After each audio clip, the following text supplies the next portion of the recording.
구약성경 열왕기상 18장 32절부터 35절까지 말씀이 되겠습니다.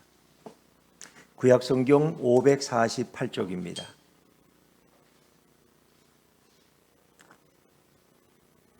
열왕기상 18장 32절부터 35절까지 말씀을 저와 여러분이 한 절씩 교독하겠습니다.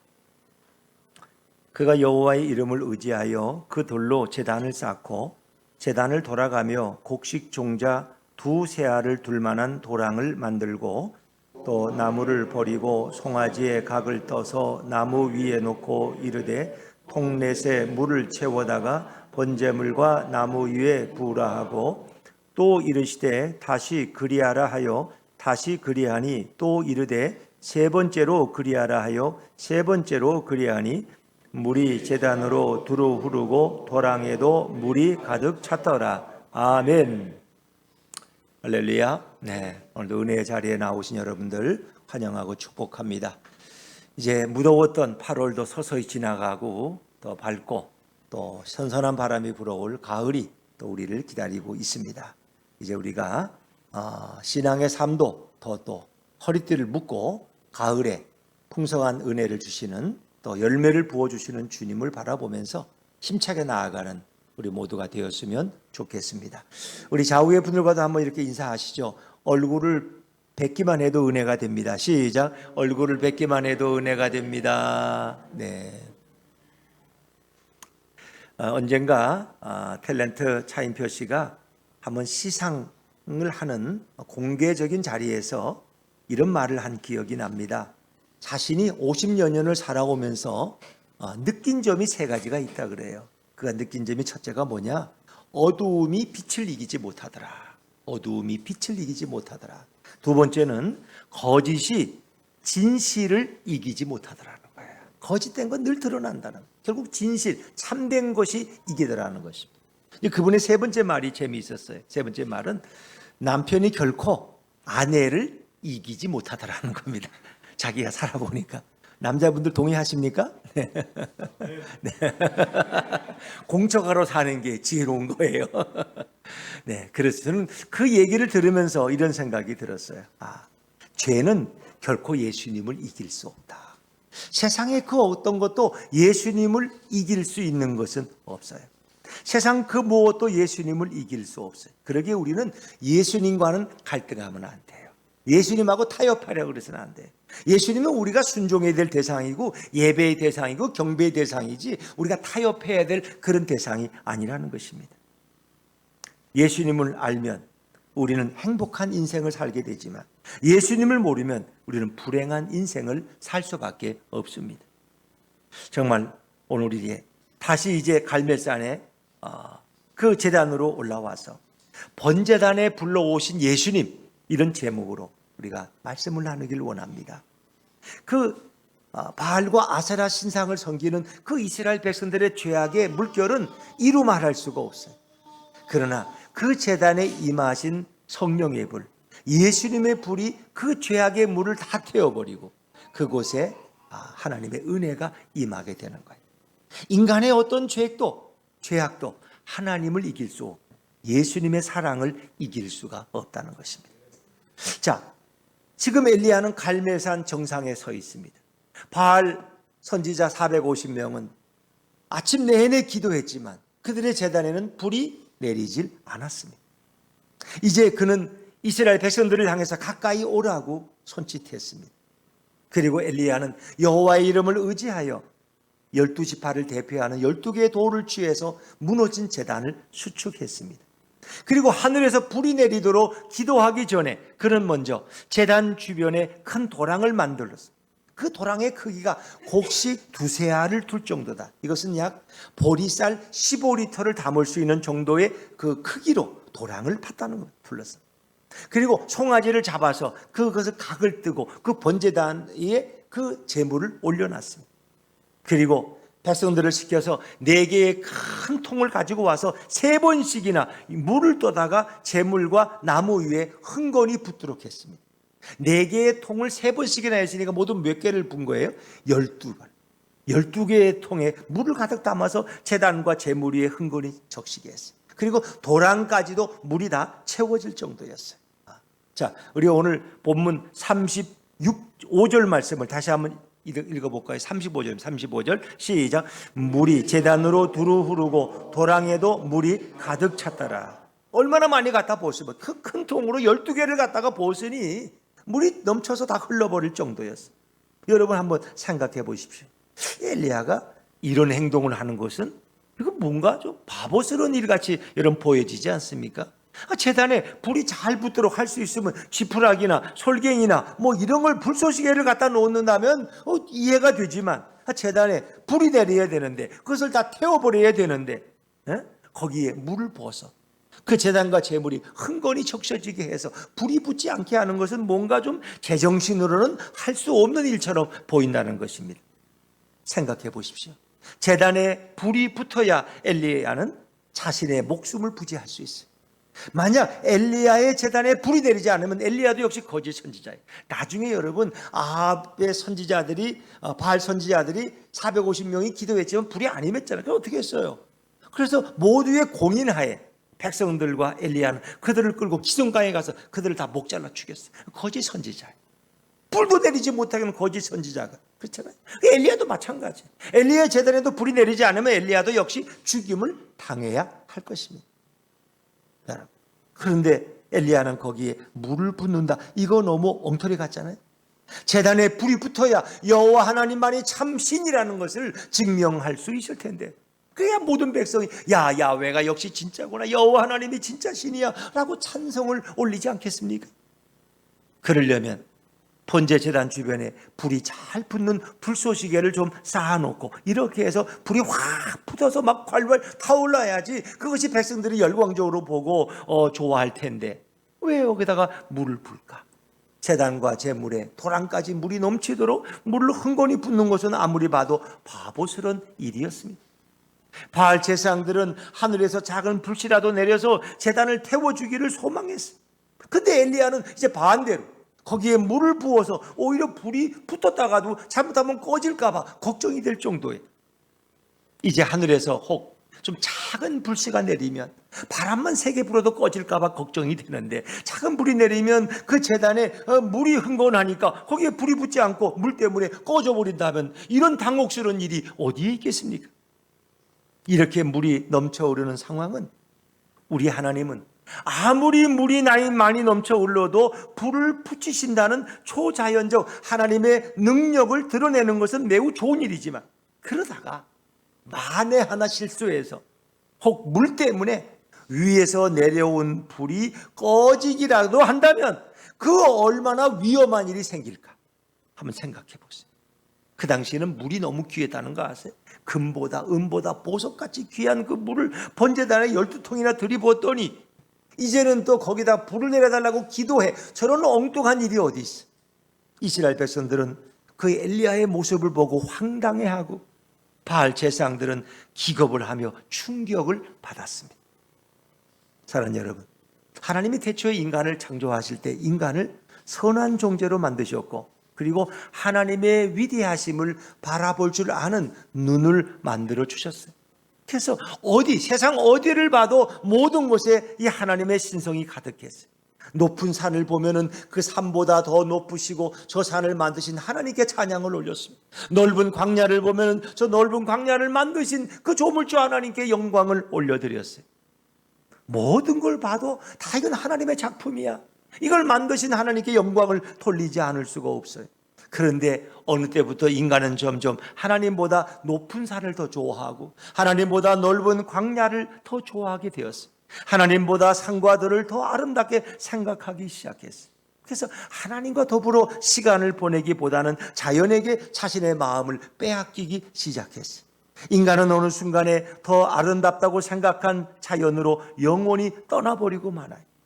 더 아름답게 보인 선악과를 따먹고 결국 하나님을 영원히 떠나고 말았습니다. 인간들은 하나님을 떠나는 죄를 짓고 말았던 것입니다. 그리고 이제 타락한 인간들은 더 이상 자연보다 더 크신 하나님을 알아보지를 못했어요. 인간은 점점 하나님을 떠나서 자연에게 번제를 드립니다. 하나님이 아닌 자연에게 자기 마음을 쏟아내어 버립니다. 자연의 앞에, 그 광경 앞에 경외를 드리고 거기에 제단을 쌓습니다. 여러분, 자연은 원래 우리의 인간의 다스림의 대상이었습니다. 근데 타락한 인간들은 오히려 그 자연을 경비의 대상으로 여겼어요. 웅장한 자연 앞에 뭔가 예배를 드리면 뭔가 복을 줄 것 같은 생각이 들어. 그래서 옛날부터 명산에 이 좋은 나무 울창한 곳에 절이 생긴 이유가 뭐예요? 거기에 이스라엘 사람들은 산당을 세워서 거기서 그들이 복을 구했어요. 바다에 가면은 요즘도 사람들은 용왕님이 우리를 축복하셔야 된다고 거기다 넓은 바다를 바라보면서 거기에 머리를 숙으리. 동네 뒤에 큰 바위가 있으면 거기다가 물을 떠놓고 촛불을 켜놓고 생선 쪼가리 갖다 놓고 또 복 달라고 빌어요. 마을 입구에 큰 100년 된 고목나무가 있으면 거기다 또 뭘 또 기대하는 게 있어. 그러니까 하나님이 만드신 이 자연에다가 인간이 머리를 숙으린다는 거예요. 그리고 생명 없는 그것들에게 뭘 달라고 요구하고 있어요. 이게 너무 안타까운 일이잖아요. 제가 그런 얘기 가끔 전에 부흥에 나가면 그런 얘기 했어요. 동네마다 고목나무가 속이 크게 패여 있어. 오래되니까 이제 그렇죠. 그리고 그 사람들 지나가면서 아니 저 고목나무는 저 속이 이렇게 많이 패여 있지. 고목나무의 심정이 돼보라고. 거기다가 아들 달라 그러지, 딸 달라 그러지, 복 달라 그러지, 성공 달라 그러지, 돈 달라 그러니까 이게 줄 수가 없는 고목나무의 심정이 너무 안타까워서 마음이 녹아서 저렇게 다 구멍이 뚫렸다고. 인간이 어리석은 거예요. 어떻게 자연이 복을 주겠습니까? 하나님이 그 자연을 만드셨는데, 그 자연을 만드신 하나님 앞에 경배하고 예배하고 찬양을 해야 되는데 그 자연 앞에 와서 머리를 숙이는 어리석은 인생들, 그들은 하나님을 알지 못하고 하나님을 깨닫지를 못했어요. 그 자연을 하나님께서 인간들에게 선물로 주셨다는 사실을 완전히 인간들은 잊어버리고 말았어요. 그리고 자연의 종로로 타는, 자연의 머리를 숙이고 절을 하는 어리석은 인간으로 변질되었습니다. 이것이 타락한 인간의 모습입니다.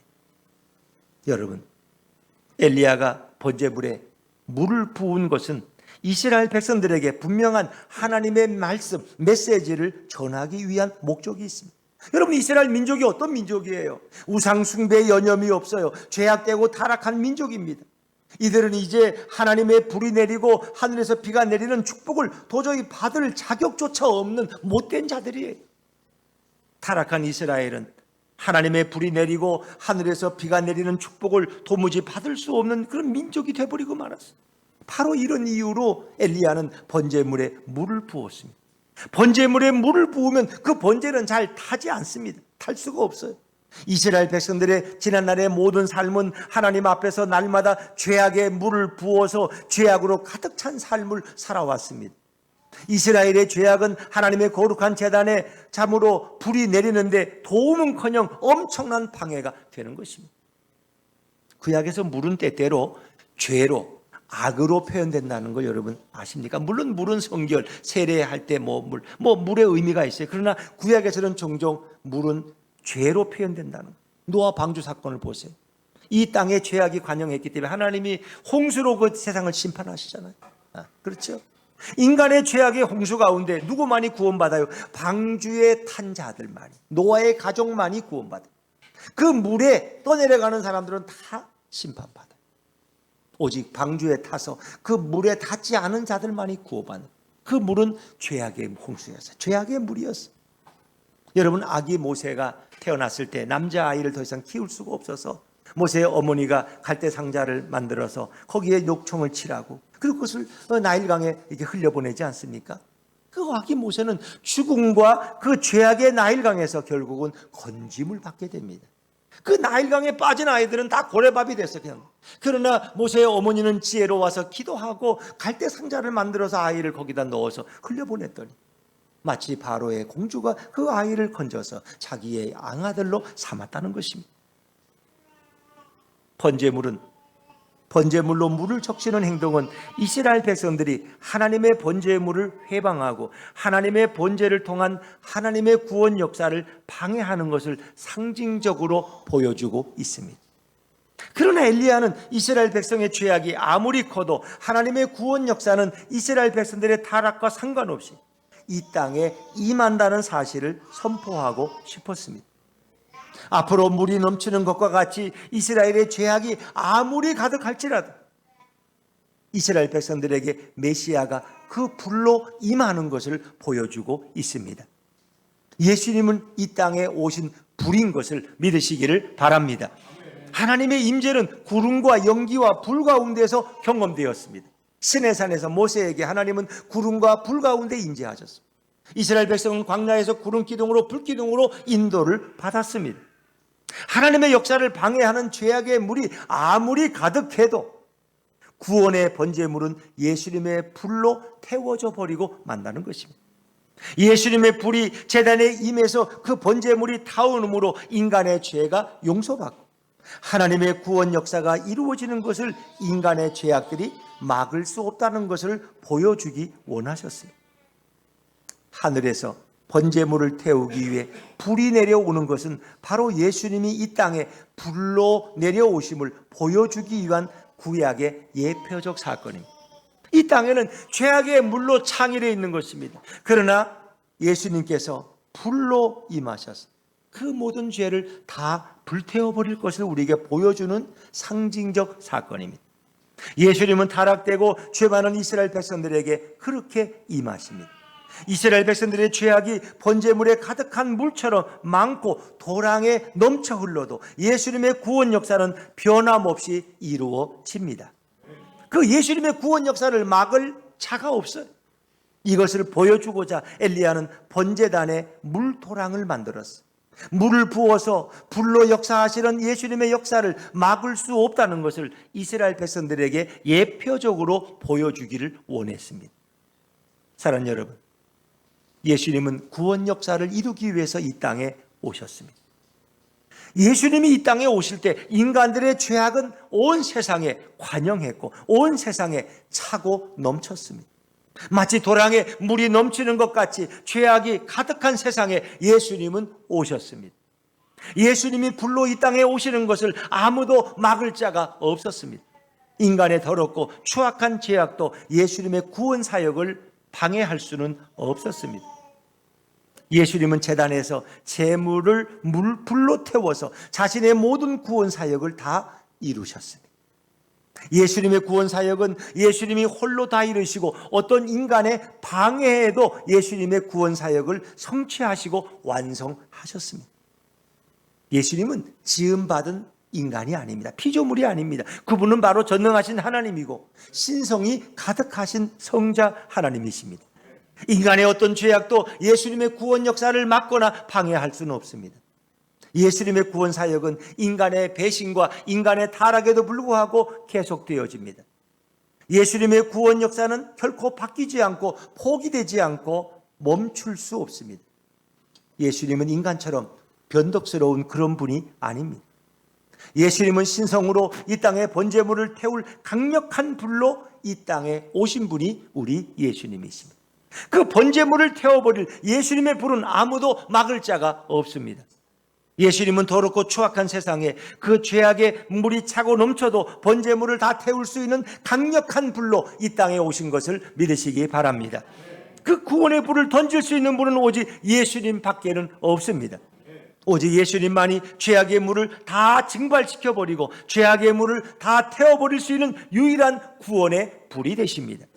예수님 외에 아무도 이런 역사를 할 자가 없습니다. 예수님은 죄악의 물이 가득한 이 땅에 오셔서 불로 임하십니다. 예수님은 자신이 불을 던지기 위해 오셨다고 말씀합니다. 내가 너에게 불을 주기 위해서 왔다는 겁니다. 그 어떤 의미일까요? 누가복음 12장 49절 말씀 우리 자막에서 같이 읽어보죠. 누가복음 12장 49절입니다. 시작. 내가 불을 땅에 던지러 왔노니 이 불이 이미 붙었으면 내가 무엇을 원하리요? 아멘. 이 불은 성령의 불이지만 동시에 이 불은 죄악의 물을 다 태워버리는 그런 태움의 불이었습니다. 그래서 그 예수님의 불은 십자가에서 타오르기를 간절히 원하신 것입니다. 십자가에서 우리의 모든 죄악을 다 그 불로 태워버리신 분이 예수님입니다. 누가복음 12장 50절 말씀 또 이어서 읽어볼까요? 시작. 나는 받을 세례가 있으니 그것이 이루어지기까지 나의 답답함이 어떠하겠느냐. 아멘. 예수님은 자신이 받을 세례가 있다는 겁니다. 그분이 받은 세례가 뭐예요? 예수님 묘단강에서 물론 세례 요한에게 세례 받았지만 그런 세례가 아니에요. 그것은 바로 고난의 세례고 죽음의 세례예요. 예수님은 그 고난의 세례, 죽음의 세례를 통과하셔야 돼서 예수님은 그 길을 가셨습니다. 그러나 그 고난의 세례가 아직 이루어지지 않았기 때문에 예수님의 마음에 답답함이 있었다는 거예요. 그 구원의 불로 십자가에서 자신을 태워버리기까지 답답함이 얼마나 큰 것인지 예수님은 누가복음 12장에서 말씀하고 계십니다. 예수님의 불은 십자가에서 번제 제물이 되신 자신에게 던져서 태워버리는 불입니다. 스스로 제물이 되시고 스스로 제물에 불을 붙이셔서 이 땅에서 희생 제물이 되는 것이 예수님이 가장 원하던 바로 그 사역이었습니다. 인자가 온 것은 섬김을 받으러 온 것이 아니라 도리어 많은 사람을 섬기고 자기 목숨을 많은 사람의 대속물로 주려 함이니라. 너희의 모든 죄악을 위해서 내 생명을 태우기 위해서, 내 몸을 태우기 위해서 오셨다는 거예요. 예수님 자신이 제물이 되어서 자기의 온몸을 십자가에서 번제물로 태워버리십니다. 그렇죠? 십자가의 제단에 자신을 제물로 드리는 거예요. 구약에서는 제단 위에 번제물을 놓고 거기에 불이 임해서 태워버렸어요. 또 불을 붙였죠. 근데 예수님은 신약에서 십자가의 제단에 자신의 몸을 들어놓고 그 불로 자신을 태워서 인간의 죄가 속죄받게 하는 거예요. 자신의 온몸을 번제물로 드리셨어요. 이 불은 바로 고통의 불이에요. 이 불은 바로 고난의 불이에요. 인간의 모든 죄악을 대신 지고 대신 벌을 받아야 되는 끔찍한 형벌의 불이었습니다. 자신의 모든 것을 십자가에서 다 태우시는 예수님의 끔찍한 형벌은 어떤 인간도 감히 흉내낼 수 없는 것입니다. 예수님은 번제물로서 자신을 불로 다 태우셔야만 했습니다. 물이 넘치듯이 죄악이 넘치는 곳에서 예수님이 제물이 되셔서 강한 불에 자신을 불태워야만 했습니다. 예수님은 자신을 집어삼키는 큰 불로 스스로 죽음에 이르십니다. 예수님의 죽으심으로 인해 모든 죄악의 물은 다 물러가 버리고 다 증발돼 버리고 맙니다. 예수님의 십자가에서 죽으심은 모든 죄악들이 다 용서받은 구원의 사건이 되었습니다. 과연 예수님은 어떤 분이십니까? 예수님이 이 땅에 오셨을 때 타락한 인간들은 예수님의 구원 사역을 절대로 돕지 않았습니다. 돕기는커녕 오히려 방해하고 막으려 했던 자들이 인간들이었습니다. 예수님은 번제물로서 이 땅에 오셨지만 대제사장은 예수님의 자격에 대해서 의심하고 조롱했어요. 저 갈릴리 촌딱이 와서 뭘 우리를 구원한대? 이렇게 예수님을 멸시했어요.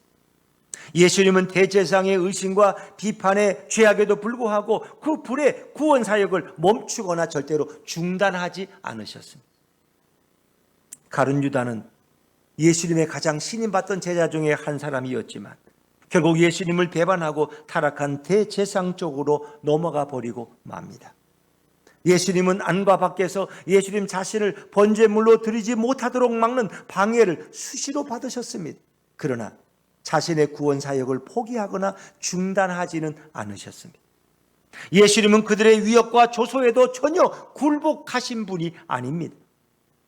예수님의 가장 가까운 제자 가룟 유다가 예수님을 은 30냥에 팔아서 예수님의 구원 사역을 철저하게 방해하려고 했지만 오히려 예수님은 배신자 가룟 유다의 넘치는 죄악을 통해서도 자신이 번제물로 온전히 바쳐지는데 전혀 방해받지 않으셨습니다. 예수님의 제물로서의 구원 역사는 수많은 방해와 위협과 억압 속에서도 완벽하게 자신의 구원 사역을 이루시고 완성하셨습니다. 예수님이 이 땅에 처음 오신 건 초림이라 그래. 초림 때에 인간들의 죄악이 예수님의 구원 사역을 얼마나 심하게 막았는지 정확하고 분명하게 모든 성경에 자세히 기록되어 있습니다. 그럼에도 불구하고 예수님의 번제물로서의 구원 사역은 완전히 성취되고 완전히 이루어진 것을 믿습니다. 주님은 그것을 이루셨어요. 베드로도 주님 어떻게 그런 말씀을 하십니까? 어디로 가십니까? 베드로도 그걸 막으려고. 많은 사람들도 그것을 방해했지만 예수님은 거기에 상관없이 그분의 구원 사역을 성취하십니다. 구원과 은혜를 가득 주시는 축복의 번제란 무엇입니까? 그 축복의 번제란 공의와 정의가 가득한 데서만 이루어진다고 사람들은 쉽게 착각합니다. 구원의 본질은 인간이 착각하기 때문에 이루어지는 것이 결코 아닙니다. 예수님의 본질은 가장 더럽고 추악한 인간들을 위해서 예수님이 이루신 구원의 역사입니다. 번제는 정말 깨끗한 곳에서 선하고 착한 자들만을 위해서 이루어지는 것이 결코 아닙니다. 번제는 인간의 죄가 많은 곳에서 예수님이 이루신 구원의 역사가 바로 번제입니다. 그분은 번제단에 제물로 오셨습니다. 예수님이 자신을 드리는 번제란 아무리 인간이 방해를 하고 막으려 해도 예수님이 이루고자 하는 구원의 역사는 누구도 막을 수가 없었습니다. 인간이 하나도 조력하지 않고 모두가 방해해도 막아지지 않는 것이 바로 예수님의 번제물로서 자신을 태우는 구원 사역입니다. 그래서 이 모든 선교도 하나님의 선교라고 부릅니다. 하나님 그분이 스스로 당신의 선교를 이루어 나가신다. 오히려 예수님의 번제는 죄가 많을수록 더 잘 타는 것입니다. 예수님의 번제는 죄악이 가득할수록 더 강력하게 타오르는 것입니다. 예수님의 번제는 아무리 물이 많아도 불로서 다 태울 수 있습니다. 그래서 죄가 많은 곳에 은혜가 많다라고 우리는 말합니다. 지구상에 있는 모든 바닷물을 다 동원해도 예수님의 번제물에 내리는 강력한 불을 막을 수 없습니다. 예수님은 죄보다 크시고 예수님은 세상보다 크신 분이기 때문입니다. 예수님의 불은 물보다 더 크고 위대하고 강하십니다. 예수님의 구원의 번제 사역은 멈추지 않고 결국 다 이루어지는 것입니다. 하나님 아버지께서는 인간의 죄가 이 땅에 두루넘칠 때 예수님을 이 땅에 보내셔서 이제 예수님이 우리의 번제물이 되게 하시고 이 땅을 구원하기를 하나님 아버지는 원하셨어요. 인간의 죄가 많아서 예수님이 오지 않는 것이 아닙니다. 오히려 인간의 죄가 가득 넘쳐나기 때문에 하나님 아버지는 예수님을 이 땅에 번제물로 보내신 것입니다. 인간들을 구원하기 위해서. 그리고 예수님을 불로 태워서 이 땅의 모든 죄악들을 위해서 예수님이 대신 죽게 하셨어요. 하나님 아버지의 구원 계획은 인간의 사악함이 막을 수 없었고 인간이 사악할수록 하나님의 구원 계획은 더 정확하고 더 강렬하게 역사하십니다. 인간의 죄악은 시간이 지날수록 다 그 죄악의 물이 두루 넘쳐요. 인간의 죄악은 스스로 줄어들지 않고 인간의 죄악은 스스로 멈추지 않습니다. 하나님은 인간이 가장 완악하고 가장 타락할 때에 예수님을 번제물로서 이 땅에 보내셔서 무수한 인간들의 죄악으로부터 인간들을 구원해 주신 것입니다. 하나님 아버지께서는 죽어가는 인간들을 위해서 예수님을 준비해서 이 땅에 넘쳐나는 죄악의 물을 막아주기 위해서 불로서 예수님을 이 땅에 보내셨습니다. 불로서 이 땅에 내려보내십니다. 예수님은 하나님 아버지가 보내신 번제물을 태우기 위한 불 그 자체이셨습니다. 여러분, 엘리야는 번제물 앞에서 타락하고 더러운 이스라엘 백성의 구원을 마음껏 선포하는 자가 되었습니다. 예를 들면 우리가 사랑하는 자식들이 있는데 사랑하는 자식의 앞날을 어둠과 실패와 절망으로 예언하는 것은 그건 부모에게 큰 고통이고 슬픔이고 너는 이제 앞으로 될 일이 하나도 없어. 너는 이제 망하는 것밖에 없어. 이런 말을 자식에게 한다면 이게 얼마나 안타까운 가슴 쓰린 얘기입니다. 그러나 비록 그 자식이 실패하고 좌절한 자식이지만 그의 앞날에 대해서 너의 앞날에는 회복이 있고 성공이 있고 비전이 있다고 이렇게 말하게 될 때에 부모로서 가장 기쁨을 누리게 됩니다. 그런 예언은 녹음했다가 평생 동안 날마다 다시 듣고 싶은 은혜의 말씀입니다. 엘리야는 죄악이 넘쳐나는 이스라엘의 타락한 백성들에게 희망과 꿈의 메시지와 예언을 제단 앞에서 보여주는 위대한 선지자가 되는 것입니다. 그래서 이스라엘 백성의 죄악으로 인해서 바알과 아세라 신을 섬긴 그들의 죄악 때문에 그들은 다 죽어야 하지만 하나님께서 대신 우리의 제단을 받으신 것은 너희의 죄를 용서하시고 너에게 새로운 소망과 구원을 주실 것을 엘리야는 지금 선포하고 있는 것입니다. 민족의 지도자는 민족의 죄악을 들추어내고 민족의 패망을 말하는 것보다 우리가 부족한 민족이고 타락한 민족이고 죄악된 민족이지만 하나님의 죄에 대한 서하심과 용서하심과 하나님의 구원에 대한 선포를 말하는 자가 가장 훌륭하고 가장 존귀한 지도자가 될 수 있습니다. 암울한 시기에 꿈과 비전을 말하는 자가 민족의 지도자가 됩니다. 죄악된 민족의 앞날을 비관하고 꾸짖는 것은 누구나 할 수 있는 일입니다. 그러나 엘리야는 달랐어요.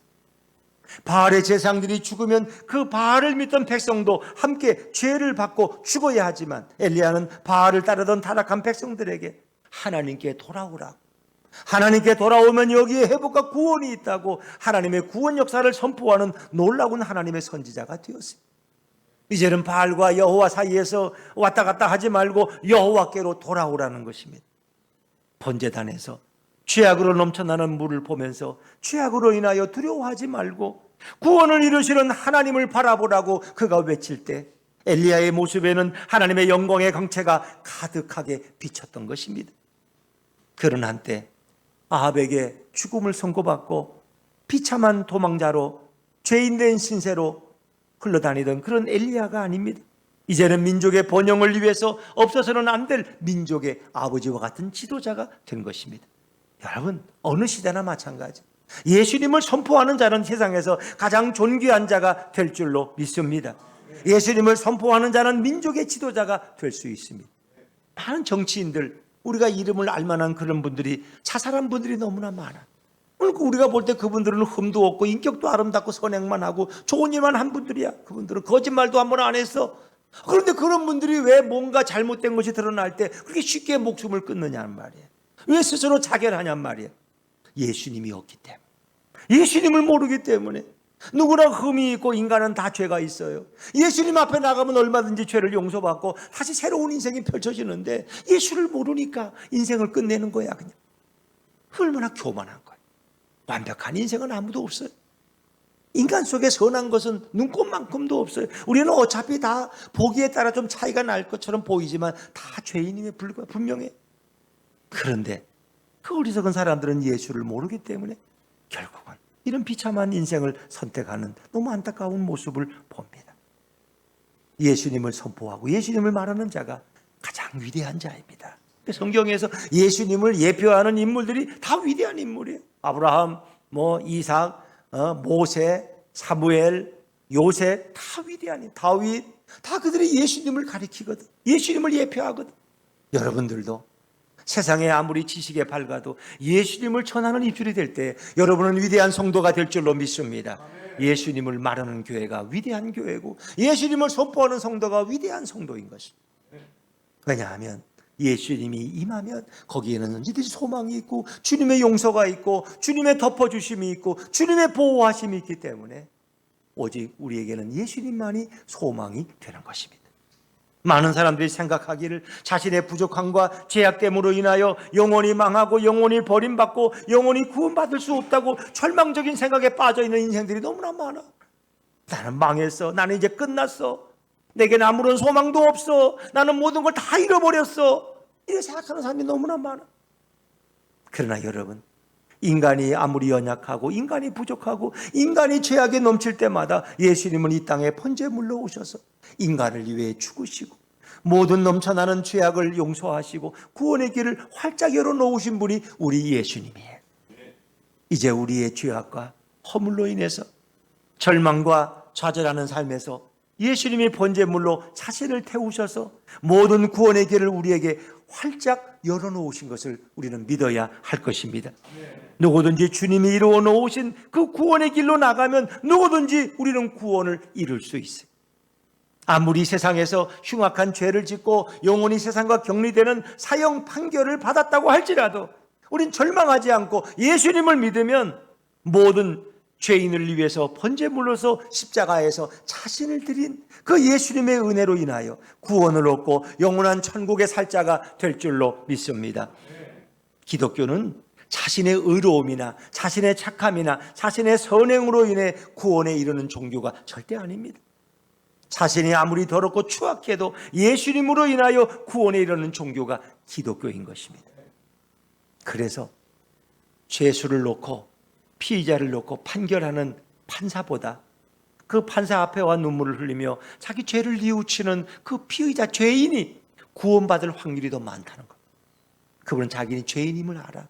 부족함을 알아. 그러나 판결하는 판사는 자기는 아무리 봐도 너무 의로운 것 같아. 그러니까 남의 이렇게 판결을 해서 사형도 선언하고 무기징역도 주고 10년도 주고 방면 석방도 시키고 자기는 굉장히 의로울 착각한다는 거예요. 그 종종 자기가 죄인이라는 걸 잊어버려. 자기도 저 아래 서 있는 사람과 똑같은 인간이라는 걸 몰라, 판사 검사가. 그래서 죄를 구형하는 데만 열심이야. 그래서 구원받을 확률이 저 죄수보다는 적다는 거예요. 아무리 그가 흉악한 죄를 져도 예수 그리스도 앞에 자기 죄를 고백하고 주님의 은혜를 향하여 마음을 열면 그는 천국 백성이 되고 하나님의 자녀가 될 줄로 믿습니다.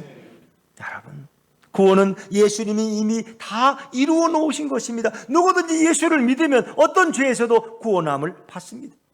그러나 누구든지 자신의 의로움으로 구원을 이루고자 한다면 그는 예수님을 통해서 결코 구원받을 수가 없습니다.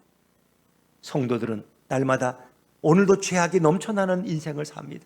우리가 나가서 남의 것을 빼앗고 도둑질하지는 않지만 우리 마음으로 미워할 때도 많고 시기할 때도 많고 우리 마음때도 또 의심하고 절망할 때가 얼마나 많습니다. 성도들도 모든 죄악이 넘쳐흐르는 악한 세상에서 오늘도 우리는 살아가고 있습니다. 성도의 의로움으로는 구원 얻을 수 없는 존재입니다. 성도는 자신의 의가 부족하지만 예수님의 공로로 구원받는 자가 바로 성도입니다. 성도는 자신은 한없이 더럽지만 예수님이 십자가에서 번제물로 자신을 불태움으로 인해서 영원한 천국에 당당히 들어가서 영원한 축복의 삶을 사는 자가 바로 성도입니다. 성도는 아무리 더럽고 추악해도 예수님의 공로로 구원받고 천국에 들어갑니다. 성도가 아니면 아무리 깨끗하고 선하게 살아도 천국에 들어갈 수 없어요. 예수님은 번제단 앞에서 넘실대는 죄악 가운데 빠진 성도들을 위해서 이 땅에 오신 분입니다. 아무리 죄악의 물이 가득 차도 예수님의 불은 이 땅에 구원을 일으키고야 맙니다. 이것이 바로 성도의 복입니다. 성도는 죄가 없어서 거룩한 성도가 된 것이 아니라 비록 성도는 자격이 없고 선행이 없고 죄악이 넘쳐나도 예수님의 불이 임한 자가 바로 성도입니다. 예수님의 불이 임해서 성령의 불이 임해서 우리의 죄악을 태우시고 우리를 구원으로 이끄셨기 때문입니다. 우리는 더럽고 추악한 자신의 죄악 때문에 괴로워하고 비통해하는 데만 빠져 있으면 절대 안 됩니다. 우리는 다 연약하고 부족한 존재입니다. 우리는 더럽고 추악하지만 예수님은 더럽고 추악한 우리를 위해서 이 땅에 번제물로 오시고 자신의 생명을 불로 더럽고 추악한 우리들을 위해서 던지신 분이 주님이십니다. 이제 우리의 죄악 때문에 괴로워하는 인생으로만 남아서는 안 됩니다. 우리 안에는 선한 것이 하나도 없습니다. 선하고 착하신 분은 오직 예수님 외에는 없습니다. 오직 예수님만이 죄악이 가득한 인간들을 위해서 이 땅에 불로 오셨습니다. 예수님만이 죄인들을 불쌍히 여기시고 죄인들을 구원해 주십니다. 우리 인간을 바라보면 아무런 소망이 없어요. 세상을 바라보면 소망이 없어요. 그러나 예수님을 바라보면 반드시 소망이 올 줄로 믿습니다. 때로는 우리는 뭘 좀 예수를 믿다가 뭐가 좀 잘 안 될 때가 있어요. 잘 안 될 때. 그래서 자기가 원하는 대로 사업이 잘 안 되고 뭔가 승진이 안 되고 성공이 안 찾아오면은 에휴, 예수 믿어봐야 뭐해, 아무것도 없는데 그냥 세상에 나가서 그냥 점이나 치고 그렇게 사는 게 낫지라고 생각할 수 있어요. 그건 예수님을 모르기 때문에. 우리 인생에는 때로는 시련이 있고 장애물이 있고 고난이 있지만 우리가 그 고난과 시련 앞에서도 예수님을 바라보면 반드시 예수님은 우리를 더 좋은 길로 인도하실 줄로 믿습니다. 우리는 다 부족하고 연약해요. 절망에 빠져서는 안 됩니다. 예수님을 바라보는 사람에게 늘 소망이 찾아오는 것입니다. 우리는 엘리야 시대 이스라엘 백성들처럼 죄악에 가득한 인생이지만 결국 예수님이 오심으로 우리의 모든 죄악들은 다 용서받고 구원에 이르는 것입니다. 이제 결론의 말씀입니다.